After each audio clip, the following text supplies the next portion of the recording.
Bathroom ব্যবহার কিংবা গোসল করা আমাদের প্রতিদিনের অত্যন্ত স্বাভাবিক একটি কাজ।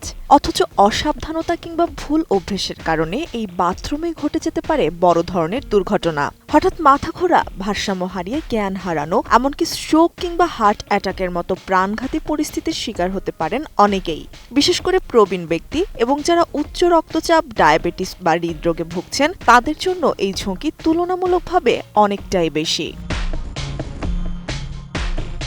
বাথরুমে স্ট্রোক বা হার্ট অ্যাটাকের অন্যতম প্রধান কারণ হল গোসলের শুরুতে সরাসরি মাথায় ঠান্ডা বা অতিরিক্ত গরম পানি ঢালা।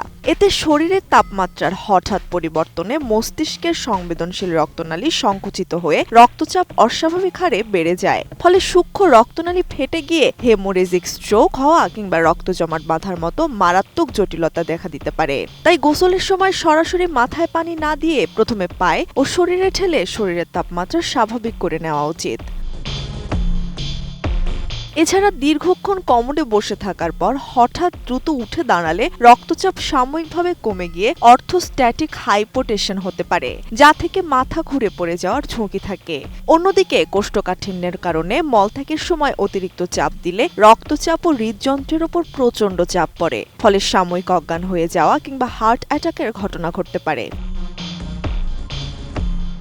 শরীরের ভারসাম্য হারিয়ে বা পিচ্ছিল মেঝেতে পা পিছলে মাথায় মারাত্মক আঘাত পাওয়ার ঝুঁকিও বাথরুমের সবচেয়ে বেশি। বাথরুমে কারো মুখের একপাশ বেঁকে যাওয়া, হাত পা অবশ লাগা কিংবা কথা জড়িয়ে যাওয়া প্রত্যক্ষ করলে সেটিকে সামান্য মাথা ঘোরা না ভেবে দ্রুত স্ট্রোকের লক্ষণ হিসেবে ধরে নিতে হবে এবং তাৎক্ষণিক জরুরি চিকিৎসার ব্যবস্থা করতে হবে।